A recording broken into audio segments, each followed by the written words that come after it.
Sounds good to me. So thank you all for joining us today. My name's Katie Chris, and I'm the president of the Family Business Student Association. Today we are presenting Functioning in the Food Industry with Brad Smith from Marsha's Buckeyes, Sue Meadows from Capers Pizza, and Zach Hanlon from Garlic Expressions. So we'll kind of just jump right in. If all three of our presenters want to kind of just give a brief introduction, that would be great. Absolutely, I can go first. That works. That works. Well, hi everyone. Pleasure to meet you. My name is Zach. Zach Hanlon here from Garlic Expressions, and so I'm. This is my family's business. My grandfather started our business in 1993, and it's grown from a small kitchen on the back of a supper club to our own dedicated facility here in Perrysburg. A little bit about me. So I went to get my degree from the University of Wisconsin. Majoring in finance, and then after graduation, worked at various corporate finance roles in Chicago. And it wasn't until the spring of 2008, spring of 2019, when I joined our business, and as a kind of the director of business development and corporate development strategy, to where my short-term and long-term focus is identifying new opportunities of growth for our business, while kind of revamping some of our marketing messaging, our e-commerce strategy, and just kind of our overall kind of financial health. So I'm relatively new within our family business. It's been about 16, 17 months, but as we'll get into, it's been an exciting ride thus far, and there's been a lot that's happened within those time, both positive and negative, and I'm sure we can get into it. But so that's my quick introduction. Thank you. Sue, would you like to go next? Sure. I'm from Toledo, born and raised here. After graduation, for Owens Corning Fiberglass for 10 years as a pricing analysis. After my third child, I took a break from the working world and stayed home for a while. Then went back part-time to work at UTMC for a while. My husband and I opened a Mancino's restaurant in Perrysburg in 1998, and we have been in the restaurant business ever since. We opened Capers in 2003. Very nice. And Brad? Brad Smith with Marsha's Buckeyes. We are also a family business, and we're actually Zach's business neighbor. But I haven't had the privilege of meeting Zach. We have been in business since 1984. Marsha is my mother, and she started the company out of the basement of her home, actually the kitchen initially, and then out of the basement of our home for the first 20 years. I went away to school, studied at Ohio State, and spent the first 10 years after college selling and working in the marketing and advertising field. Came back and began the process of taking over the family business with my brother. We've done everything from change our brand, change our entire packaging line, automate the process, increase distribution. It's been a wild 12 plus years. So looking forward to being a part of today's discussion. I'm thankful for the invitation, and I think that's it. Sounds good. So let's start off with a question for all three of our companies. How involved is your company in social media, and how do you use it to promote your business? We can go in reverse order this time. We're very involved. We work with a company out of Columbus that handles all of our social media for us. We understand the importance of communicating with our direct customers.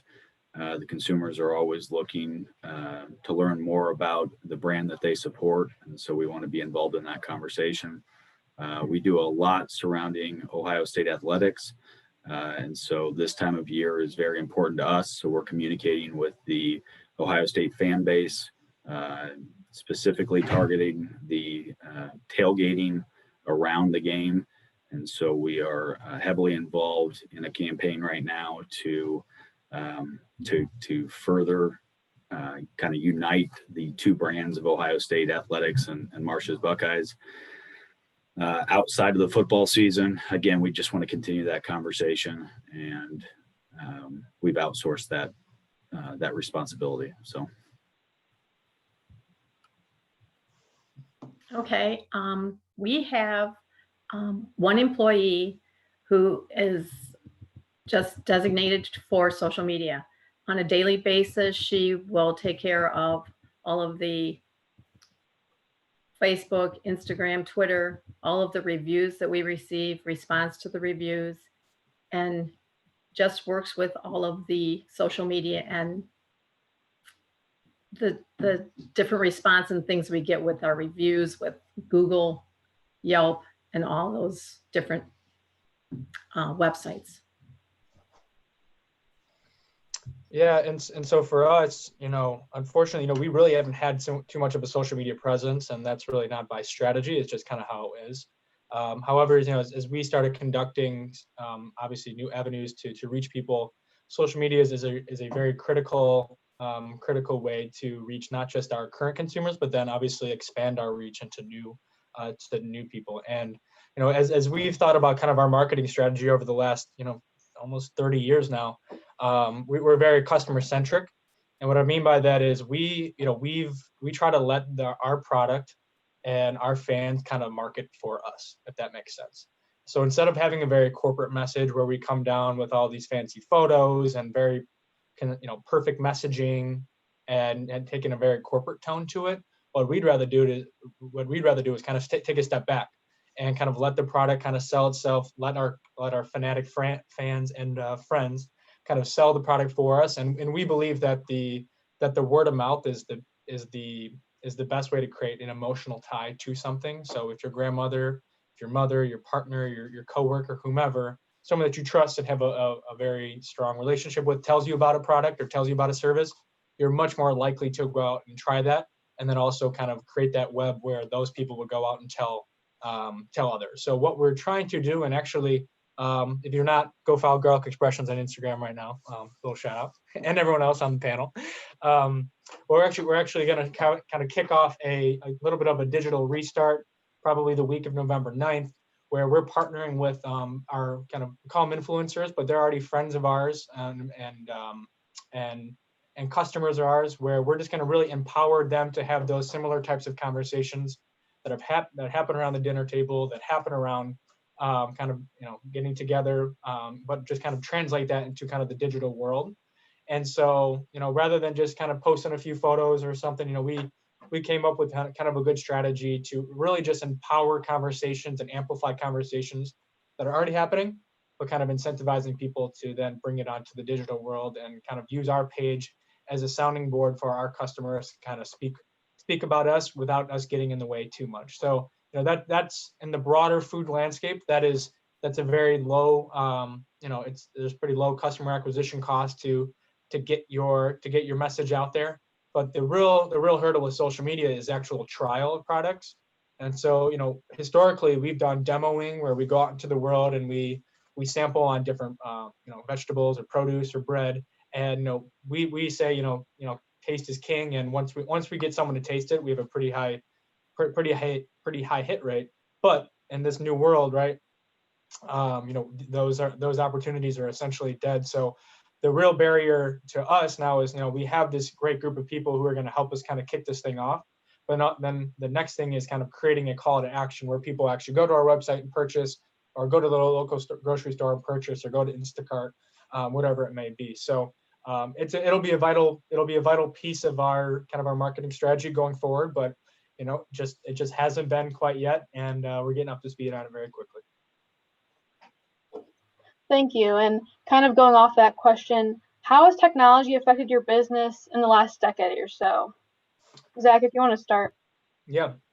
So I mean, obviously, it's affected every single facet of our business, right? From how we communicate with others, internally, externally, through automation on our production line, to traceability in our supply chain, to the digital marketing world that basically didn't exist 10 years ago, and now it's a billion dollar industry.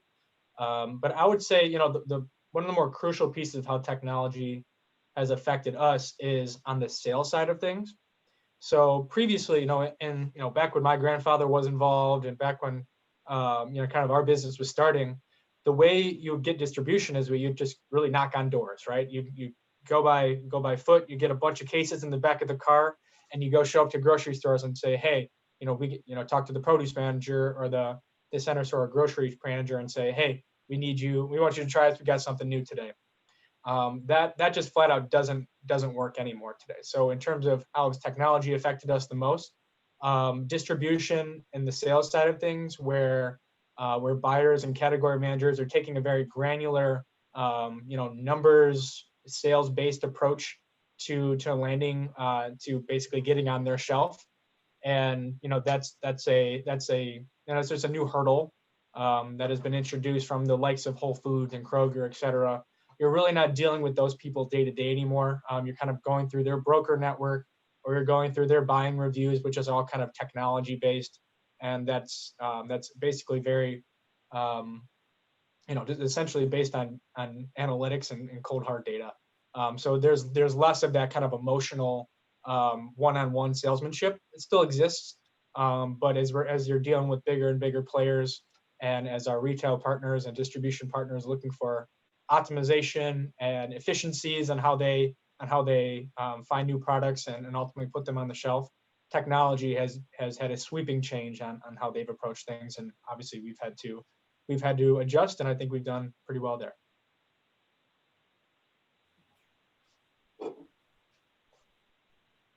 Sue, if you want to go next. Sure. I think technology has affected us in a very positive manner. It has taken away a lot of the manual jobs that took a lot of time. With the new POS systems that we use, it does everything from recording sales to every 15 minutes, what's selling, what's not selling. It tracks the volume, the dollar volume, the labor. It gives me graphs and shows me my labor to sales ratios. I do a lot of my ordering online. We can produce our menus online. It's so different than just having a register at a counter that you used to have in restaurants. You do everything from keeping track of employee time cards to your sales. And I just think that it has been a great and positive impact for us with the everything from online ordering to tracking all the information that we can. And it's, like I said before, it has taken away a lot of the manual jobs that took so long for someone to perform. So it's freed up a lot of time. Thank you. And Brad? Yeah, I mean, Zach and Sue hit on a lot of it. You could spend hours talking about all the ways technology has changed business. And as Zach mentioned, some of it's good and some of it's not so good. He's referring to kind of the global system that's been established by a lot of the retailers out there. It takes a lot of time. It's a lot of data entry, but it's to ease their back end aspect of sales and that connection that you used to have, that face-to-face interaction to sell your product. Again, as Zach said, has kind of disappeared, and it's become a lot more analytical in the sales process. But for us, because of our product and kind of where we came from, we started again by making the product in-house. And it wasn't until back in 2004 that we had really any automation that had a great impact on our product. We were about 90 people, 2 shifts, 6 days a week, and we were manually hand rolling all of the dough that was used in our product. We automated that process. That took us down to 30 employees in a single shift. We worked back up to 90 employees and 2 shifts in 2018, and we automated the dipping process, and that's taken us back down to a single shift. Yesterday, we set a new record. We made 93,000 Buckeyes yesterday. We wouldn't have been able to do that if it were done manually. It just would not have been possible. So again, technology is crucial for growth. we wouldn't have been able to do it. And again, while there's some negative aspects of it, both in the sales side, but also in the sense that we're not providing as much work for our community as what we once did. In order for us to get to where we are today, it was necessary. So all three of your businesses are part of the Family Business Center at UT, and kind of in general, how has the local community shaped your business, and how has it been beneficial? Have there been challenges? Are we just going to go up Yeah. and down and Brad, you want to just take continue that? Yeah. So I know one of the questions that Zach is going to have later on today is regarding Kazmeyer's, but I'm going to go ahead and jump on the Kazmeyer's plug early on, because we started the business in a home that we lived right across the street from the Kazmeyer family. And so when my mom sold our Buckeyes at garage sale back in '84, and the owner of the Kazmeyer store lived right across the street, tried the product and decided to bring it into his store. That was really the beginning. So without that support, along with growing through local festivals, and then from Kazmeyer's to the Andersons was another one of our first retail customers. We really started here in Toledo and grew out from here. We try to be very involved and support the community through the schools and other organizations here within our community. We're very proud of the fact that we've spent all but 2 of our 36 years in operation here in Perrysburg. We've had opportunities to move it and have discussed it, and it's something that we're really proud of, and we're proud to be a part of this community and the things that they've done to help support us and make us who we are today. And just along with that, I want to throw in, before I mute myself, the people. If it weren't for the people who have worked for us, from back in '84, they were just neighborhood moms that were friends of my mom. They'd put the kids on the school bus, come down, work for a little bit, be back to take their kids off the school bus. To even today, most of our employees are from right here in the community. And even though we're using less people and less shifts than what we have previously, I talk about technology shaping us and making us who we are today. There's no question, without the people, we would absolutely not have had the opportunity to be here.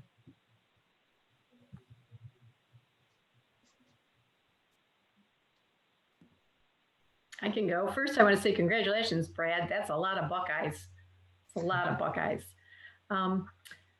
I feel like we have a two-way relationship with our community in our little area of South Toledo. We support all the churches, the schools, any other organization that is looking for benefits. We did a lot of fundraisers for the schools, where the schools would come in and dine in or carry out. A percentage of the sales would go back to them. That really took off very well. Last year we did a lot of that. This year, not so much.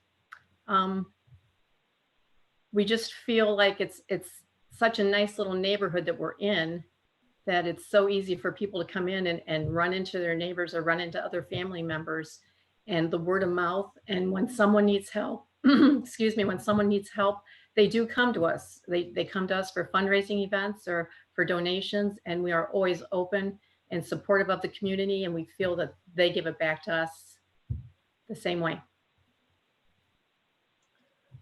Yeah, and I'll just piggyback. It's the people, right? So our business, this is probably before some of the people on some of the students who are listening to this, probably before your time. But if everyone's ever heard of Croy Supper Club in Perrysburg, that's where our business was essentially born. This was Garlic Expressions was the house dressing for my grandfather's grandfather's kind of high-end supper club over here in Perrysburg, and it was the fandom of my grandfather's cooking, and kind of the people who are always looking for, you know, for some way to kind of translate and bring that cooking home to their own kitchens. And he would just kind of bottle up the dressing and put it in little styrofoam cups and say, hey, get out of here, I can't feed you at the supper club and at home as well, so here's the house dressing, and just shut up. But it was that kind of that it was kind of that it was kind of the back and forth with the engaged community at the restaurant that kind of started and was the incubation for this business. And so a lot of the employees at the restaurant came over to kind of help my grandfather start this in the early 1990s. And a lot of them are actually still here today. So it's really that it's really the people, and we would not be here today if we did not have such a kind of a deep pool of people that we could choose from in the area, who come to work on time, who are smart, educated, who want to be here and help the mission. So it's first and foremost, it's having a great set of people, and just being in Perrysburg has allowed us to kind of tap into those group of people. But then secondly, I know my grandfather, when he was alive, he was much more heavily involved with the community, and I feel like in the last few years we maybe have taken a step back from that. But however, I'm always looking to, I'm actually relatively new to the area as well. So I grew up in the Chicagoland area. So even though my grandfather, my mom's side of the family was here in the Perrysburg, Toledo area, it was always kind of a second home to me. I'm actually relatively new to the area, so I'm always looking for new opportunities to kind of meet other community leaders and kind of participate, like the give backs at the churches and the student organizations. And I know, Brad, you worked, I think you did the commencement gift for all the students at Ohio State. So we're always looking to get involved in some new things, and that's kind of part of the reason that I've been involved. And that's something that I'm excited to learn a little bit more about. So I know in the past it's we've been much more heavily involved, but looking to get more involved in the future. And I know we've kind of hinted at this a little bit, but how has your business changed as a result of COVID, and how has your daily work life changed? Yeah. So if you look at the composition of our employee base, it's almost 100% manufacturing. So we do have people that kind of split and do some semi-manufacturing, kind of sales, semi-manufacturing, but then also kind of an HR role. So basically everyone that outside of myself who's employed here has some sort of is tethered to our facility in a manufacturing capacity, which means we aren't an operation, we aren't a software company where everyone can just work from home from their computers and do it comfortably and safely. Basically every single employee here had to still come to work every single day during the height when we didn't exactly know what this virus would bring, but then also today after 6 months later, or almost 7 months. So in terms of what's changed within our business, it's still business as usual. However, it's a much different environment here. So everyone obviously has to everyone has masks on 24/7 within the building, unless you're kind of in your office with your door closed. Everyone has to have their temperature checked every time they step in the door, whether it's truck drivers picking up product, suppliers dropping off oil, or kind of sales reps coming in and out. Every single person has to have their temperature checked. And we've got new kind of a dividers on our manufacturing line, which enables people to kind of stay a little bit socially distanced, even though they are working within the confines of our manufacturing line. There's all these new CDC guidelines that we have to abide by and adhere to. So from a manufacturing standpoint, we're still cranking out lots and lots of product as people are staying at home, and as our main focus is grocery retail. And so obviously, the people buying and staying at home, cooking more has helped us from a demand perspective. From actually manufacturing it, though, we've had stresses on our supply chain. We've had people who have had exposure to the virus, but no one's actually been tested positive for it. So there's all these kind of new wrinkles that we've had to navigate over the last 6 to 7 months. But our team has been extremely flexible, and they're comfortable with the approach that our management has put in place to make sure that everyone is safe. We've got people eating in the break room, we've got people eating in the hallways, and everyone just trying to stay at an acceptable distance, so everyone kind of feels safe coming to work every single day. So from within our facility, things are busy and everyone's remaining safe. But outside, the demand for our product and other shelf-stable products has increased pretty dramatically over the past 7 months, and we really don't see too much of a sign of that decelerating as as the virus keeps keeps alive in various parts of the country, and as we're nationwide, we're in all 50 states. Everyone eating inside and purchasing more at the grocery store has inevitably led to a raise in our business. The one area of focus that we focus on in the food world, we've been very, very, very, very fortunate to have been helped out, and this has actually helped our business. But I know that that's not the exact same, and not a lot of people can say that. So we don't want to stress that out. We're just very, very fortunate, and just at the same time lucky. It's kind of dumb luck how it happened out for us. Well, Capers is kind of the opposite. When the shutdown happened, it hit us pretty hard.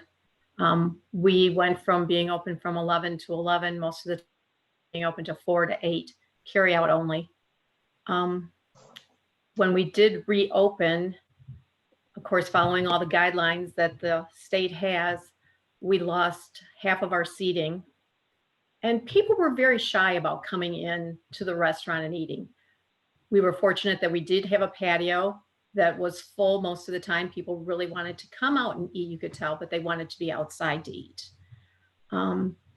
So this whole thing has changed us, first of all, probably financially, because we aren't as fortunate as somebody that's buying, like Zach with Garlic Expressions, and probably with Marsha's Buckeyes, but we needed the people to come in and get the product. We weren't out there, and people weren't moving. People weren't going out. So financially, we were hit. We were also hit with the supply chain. Just 1 week we couldn't get chicken. The next week we couldn't get gloves. We couldn't, it was so random. The pricing went up very high for a lot of our meats. And we haven't really seen a whole lot of salespeople. They aren't really coming into the restaurants yet. So it's kind of hard to work with some of our suppliers. The other challenge would be employees. We were very fortunate when it was time to reopen that all of our employees did come back that we had back in March. The problem being in March, we were a little low on employees. And now that business has started to pick up again, it's hard to get people to come back and work. I don't know what the solution to that is, but if we could get the people coming back to work, we could probably expand our menu back to where it was and make people a little bit more happier when they come in. It's kind of hard to keep people happy when you don't have the staff to do that. So we're making it. We're doing really good, but I'll be glad when we can open back up and get things a little bit back to normal.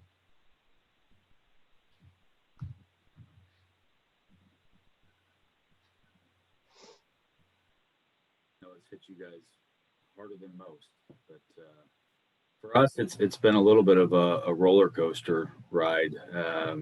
Early on, our largest customers are Kroger and Cracker Barrel nationwide. And so when you look at Cracker Barrel, they shut their doors for the first few months, as most restaurants did. And then they went to a carry-out style, but their storefront wasn't open, which is where our product is carried. So we didn't see orders from Cracker Barrel for about 4 months, which is significant for our business. Consumer behavior changed and still hasn't come back fully at this point. We're still trying to figure out exactly what that's going to look like. But consumers weren't, they were doing one of two things. They were either ordering online.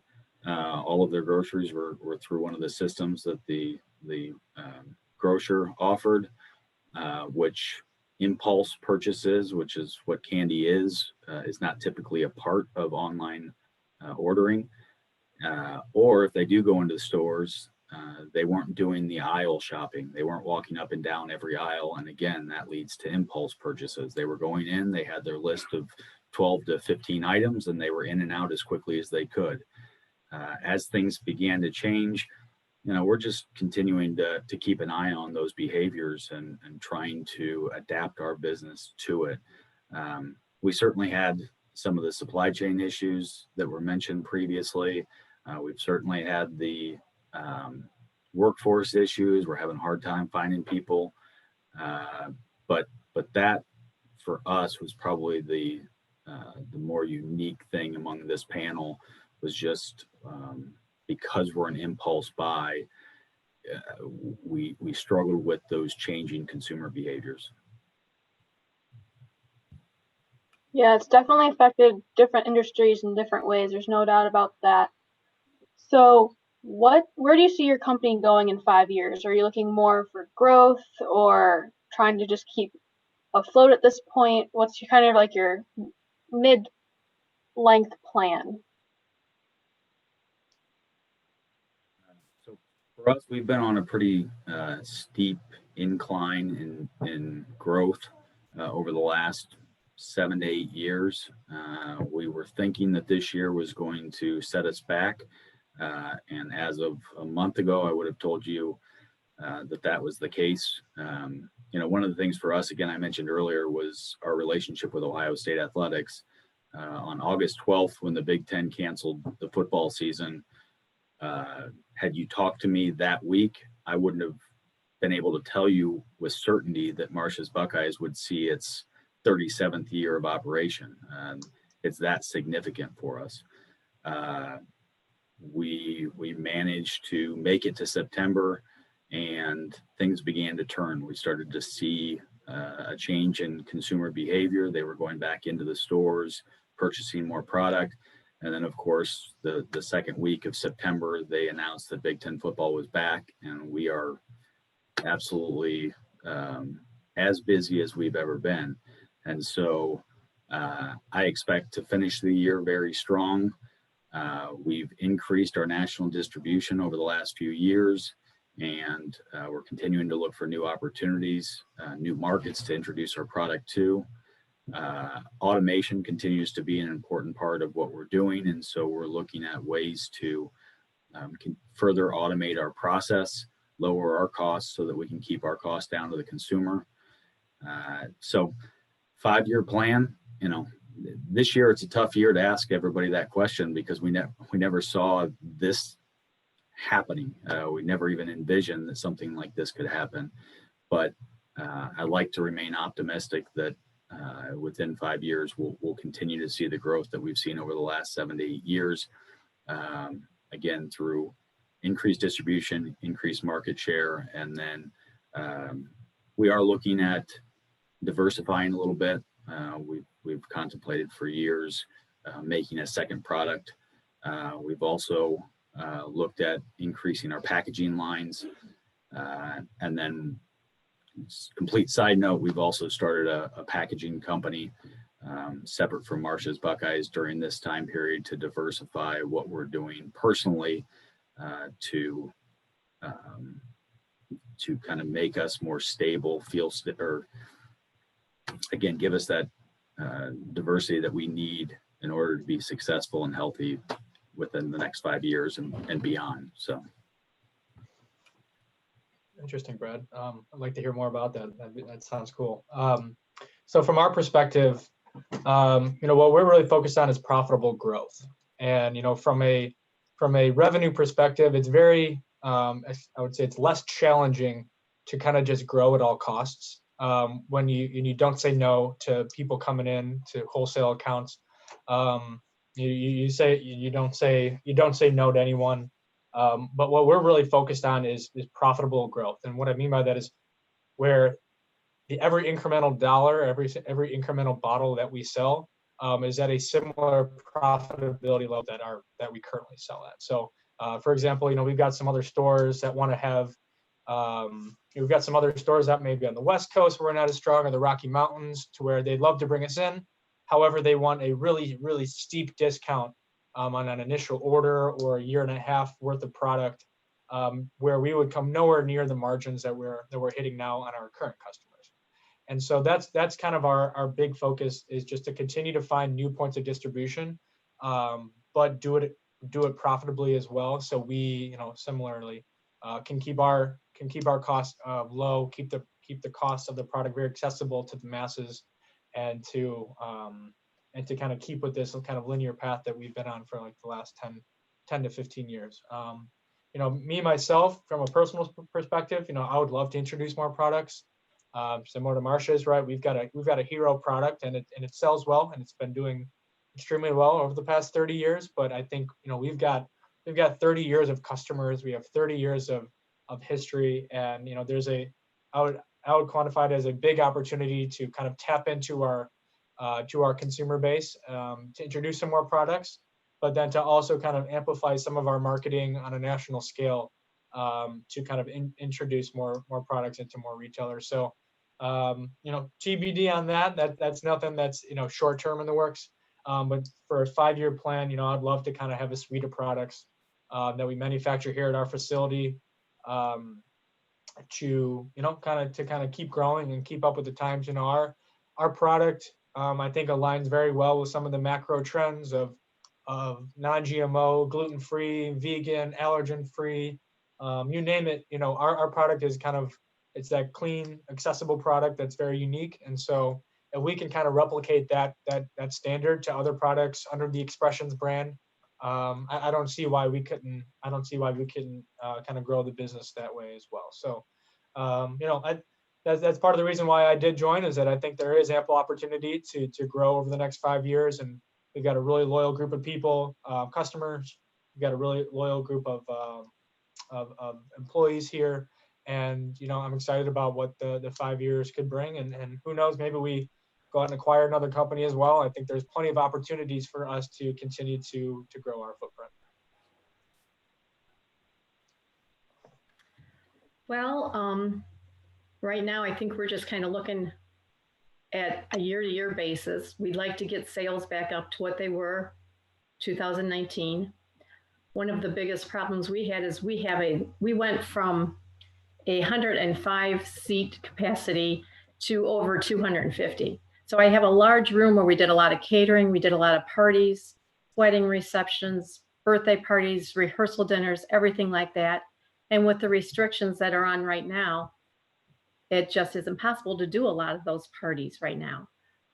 We have started to book smaller groups of parties where we sit everybody with the restrictions and the guidelines that are in place for us. We have also started catering.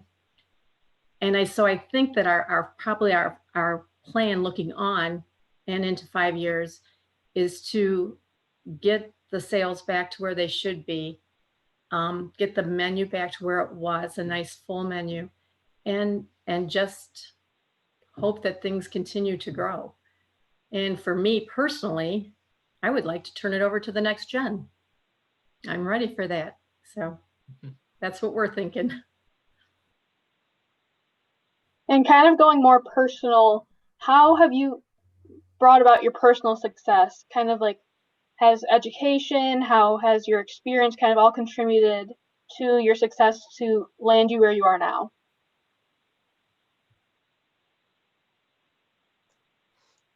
I can take that one, I guess. So I think I'm the youngest person on this panel. So I don't, from kind of I don't want to say, I've had all the ups and downs of being a full-fledged adult yet. So I'm not going to go there. And I think there's a few things. One, I've had a really unique background, a professional background. So right out of school, I worked in investment banking, which kind of introduced me to, I kind of worked alongside CEOs, CFOs of large scale companies, and we're really able to access how these guys and gals think about their business from a very top level CEO perspective, and kind of being a part of mergers and acquisitions, IPOs, debt offerings, and these are kind of the big institutional changes that happen within a business. And to be part of a team, it wasn't just me obviously, but to be a part of a team at such a young age and kind of having all the responsibility that comes along with that, I think definitely helped me professionally mature very quickly, and I kind of had to. There was really no other choice.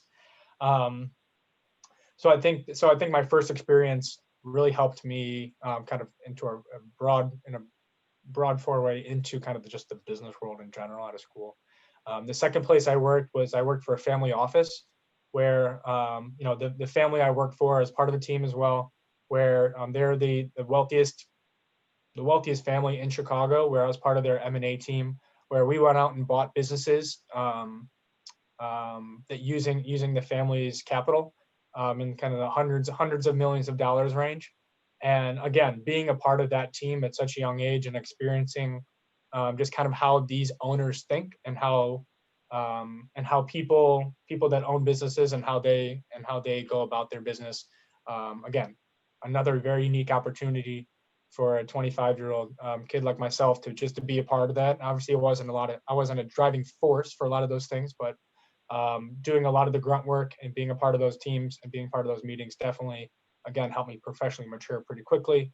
And then, lastly, I think just like my general curiosity has helped me a lot. I love the food business in general. We could talk about spreadsheets, we could talk about data and numbers all day, but I love being at the intersection of where these big macro changes and where things are changing. And so consumption patterns, whether it's the type of food people eat or where they buy their food or how much they're buying, there's been a drastic change over the last 10 years in purchasing behaviors within the food world. And, there's been a lot of private equity, there's been a lot of venture capital, there's been a lot of kind of entrepreneurs entering the space to where they've really elevated the playing field in just the food ecosystem in general. And to be a very small part of that is fun and exciting, and to kind of have a business that's within my own family to where we can do a lot of cool things, I think has kind of led me to be very curious, and it's very intellectually challenging. And at the end of the day, it's something that I have a lot of emotion and drive behind. And I think, if I was working at a different job where I wasn't as enthusiastic about it, I don't think I would have that same level of I don't want to call it success, but the same level of advancement, or whatever you want to call it. So anyways, I think those are the two crucial pieces with me is just my background. I think I've been able to leverage my background pretty well to our own family business. But then also I like what I do. I like the team, and I like the future that we're creating here. And then Brad, if you want to go now. For me, my background was different than what you would expect. My plan was not to come back and be a part of the family business. And so when I went to Ohio State, it wasn't with this in mind. I was a history major. I wanted to coach college basketball, so I interned with the Ohio State basketball team. And while that might seem crazy and completely separate from what I'm doing now, it really set me up to do and grow this business the way that it has over the last 10 years. I went from that experience, and when I graduated, circumstances changed. The coach that I worked for had been fired, and so I ended up passing on a couple opportunities to continue coaching, and I ended up in the sales world that I was speaking of earlier, where I was selling Ohio State athletics. I was selling anything from radio to TV to in-stadium signage, programs, basically anything related to Ohio State athletics I was selling for about 10 years. And between my relationships at Ohio State with the basketball program, and then selling the product, the Ohio State product after, those relationships, those experiences were easily applicable to what I'm doing here at Marsha's. As I said, one of the first things that I wanted to do was really focus on the Central Ohio market. I wanted to take the um, the license that one of our competitors held, and I wanted to make it less valuable in the sense that the spaces that they wanted to be as a result of that license, I wanted to be in. And as Zach mentioned earlier, you know, I think he used the phrase "taste is king" or something to that effect. For us, our greatest sales tool is the product, and that's the case for food in general. But I do believe that if we get our product in the hands of a consumer, we will win over our competitors on the market, and ultimately, between the relationships and the product, we were able to achieve that goal of getting into those spaces. And although we don't pay the licensing fee and we don't put the athletic logo on our packaging, that allows us to be the official, quote unquote, official Buckeye within the minds of the consumer, while being able to keep our pricing low because we're not paying those licensing fees. And that again, that has everything has to do with those relationships that were established. The second thing, I would just kind of echo what Zach said, and that is, I've always used the term being a sponge. You know, set your ego aside. You know, I was a history major and I wanted to coach college basketball. By no means am I the expert in a room of longtime food industry CEOs. So I was just willing to walk in and tell them up front, hey, I'm a sponge. I'm looking to learn. And you'd be surprised with how many people, genuine people, are willing to sit down with you and talk and help. And I've been blessed to have good people around me and had the opportunity to meet really good people that were willing to help. So that's kind of my story.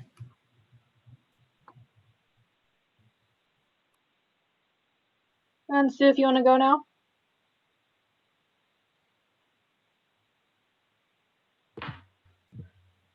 Nope, I just lost it, Em.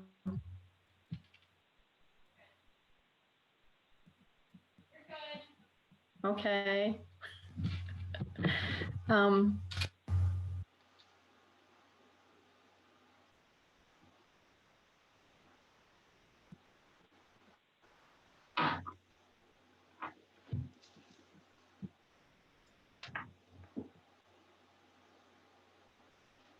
Sue, are you? I don't know. It's just I'm not seeing anything here. I'm good. We can hear you, Sue. We can hear you, Sue. Oh, okay. I guess I would say that. Oh, I have help from my daughter here. Thanks, Emily. Sure. You're good. Okay.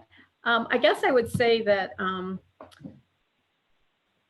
having a good product and the determination to make this all work is probably the key to the success of Capers. We have a great family business. We have family that will step in at any time and help. They are here to make sure that we succeed. And I guess maybe all of us all have the same determination. We are looking forward to just making sure that we continue to grow and go from there. Very nice. And a lot of the audience attending right now are kind of in their high teens or low 20s. What kind of advice would you give them about wanting to start a successful career in business? For me, I would say just have confidence in yourself. Be determined, stay on track, and take as much help as you can from your peers or anyone that's willing to give you help. But just stay determined and focused and go after what you want to go after.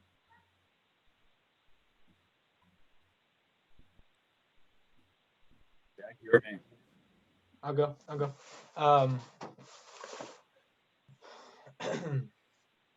I guess two things. One, I would say, I think what adulthood, and I think what I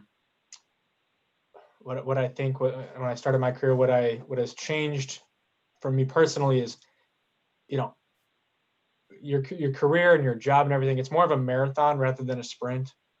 I'm a very, you maybe tell by the way I talk and how I'm just, I like things when they happen quickly, right? I'm very much why, let's get it done today. Why not? And that's really not how the world works. Things kind of are a little bit more meticulous. Things are a little bit more, take a little bit more time to develop. And I think, for all the gunslingers out there, the world really doesn't operate at your pace. You have to really operate at the world's pace. And so, and I think, what that's enabled me to do, though, and I say that in a positive way, is it's enabled me to be a little bit more strategic and thoughtful and methodical in how I go about things. And when I was younger, I did things very quickly, and then I would turn it in, and my boss was like, "Okay, well, this is not right because you didn't double check your work." So I think, when you're young, you have time is a luxury, and I think I'm still in that bucket, but. So I would say everything it's a marathon. It's not a sprint. Your first job is not going to be your last job. Your first internship isn't going to determine the rest of your career. So I would take a very much more of a long-term approach to things rather than just getting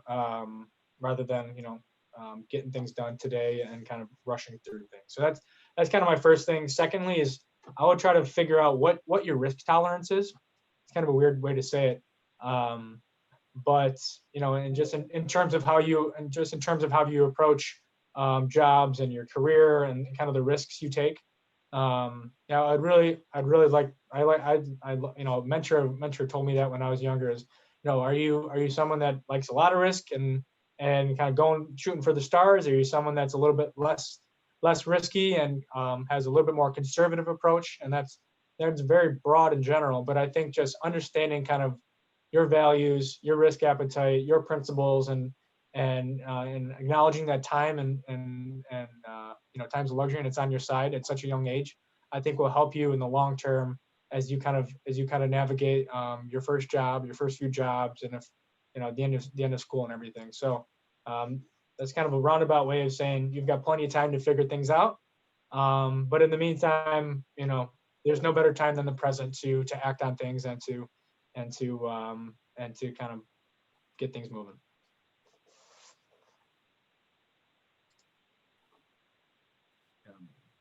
Both really good pieces of advice. For me, because of my strange path to where I am today, I would just encourage you never to discount an opportunity that you are presented with. You may not think it's a natural fit to what you think you want to do at that point in your life, but those relationships and those skills you may learn will make you more rounded and will help you in your eventual landing spot. I'd also tell you to always walk into to every opportunity with eyes wide open. I've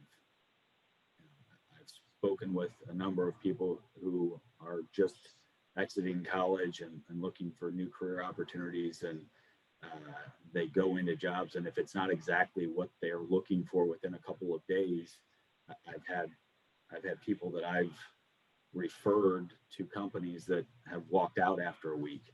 Understand that like Zach said, it does take time, and I think the reason I bring that up is small business, owning your own business.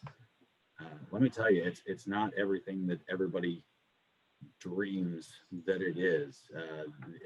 I say all the time, it's supposedly the American dream, and at times it can feel like more of a nightmare. And Sue, I know, as well as many other business owners this year, could tell you it's been more of a nightmare than it's been a dream. So understand that it's not always going to fit your idea of what any job is going to be. There's good with the bad. So walk in, eyes wide open, willing to learn, willing to be patient, and again, understanding that while it may not be your long-term position, it may not be the career for you. I guarantee you're going to take lessons away from it, skills away from it, and if nothing else, relationships and networking away from it that can certainly help you in your path to wherever you end up. And if I could add one more thing, it's to Brad's point, come up with your own board of directors, your own set of, a lot of mentors. I think that's helped me tremendously over the years, is building out my network, and kind of my, one of my mentors said, who's on your board of directors, who's on your personal board of directors. And, I kind of took that to heart, because you are who you kind of surround yourself with, and surrounding yourself with guys and gals who've been through it in the past, whether it's personal or professional issues, or connecting you with that right somebody. I think if there's any takeaways from this, I think one of the big things would be to kind of reach out to people around you, build your own board of directors, and over time you'll start figuring out that, wow, I think that was a very powerful thing, and there's no better time to start than today on that. And I think we have time for about one more question, so we'll do a little bit more of a lighthearted one to end it. Sue, what's your favorite product? And since that doesn't really apply to the other two companies here, maybe Zach, what's your favorite use for the dressing? And Brad, who have you seen promoting or consuming your Buckeyes that's been really cool? Like maybe someone at Ohio State or something like that. Okay, for me, I would say that my favorite product is our meatballs, made from scratch, even hand rolled every day. We top them with a little bit of sauce and some of our 5-blend cheese and run them through the oven, and they just come out delicious, delicious. To my customers, you still have the pepperoni pizza, and we have an Italian house special sandwich that is the top seller. But my favorite is still the meatballs. Sign me up. Okay. My favorite, excuse me, my favorite use for garlic expressions is probably marinating chicken. One of my favorite things to do is marinate chicken, throw it in the fridge overnight in a plastic bag, just use up the whole bottle, slap it on the grill the next day, and kind of your whole house lights up. So you get that aroma, you get the taste, you get the flavor. And, obviously it's a salad dressing, but we're also trying to get away from the messaging of calling it just a salad dressing, because it is a very flexible flavor. It's very functional. So it can be used as a bread dip. It can be used as a salad dressing. It can be used as a marinade. Put it in pasta salads. You can take shots of it, whatever you want to do. There's plenty of uses for it, but I think marinating chicken, throwing it on the grill when it's not raining and snowing outside is a lot of fun. One more random run-ins that we've had. We were doing an exit giveaway at one of the Ohio State games last year, and at the tailgate that is hosted by the organization that now sells Ohio State sponsorships that we buy our sponsorship through. One of the 4 singers from Little Big Town was at the game that day. So I was introduced to her, and she told us that as the band travels throughout the country, they eat at Cracker Barrel quite often, and they always buy our product because they love our product. So my mom was actually with us that day because it was the first time we'd been doing such a large scale giveaway. We gave 60,000 Buckeyes away that day, and our logo was on the screen, the Jumbotron, and so we brought her down for it. And it was pretty cool when Kimberly from Little Big Town met my mom. She said, "I can't believe I'm meeting Marsha from Marsha's Buckeyes," which just kind of floored us and made us laugh because, she's Little Big Town. I mean, if you're a country music fan, they're fantastic. So that's probably the most random run-ins that we've had, and we took pictures with her holding up our product and eating it, and so we've got that in our hallway here at Marsha's. Very cool. Well, I know I've certainly learned a lot today. Thank you guys so much for taking your time to be with the Student Association, and hopefully we'll be able to all meet sometime in person and experience your products. So thank you again, and have a great rest of your night. Thanks, everyone. Thanks for having us.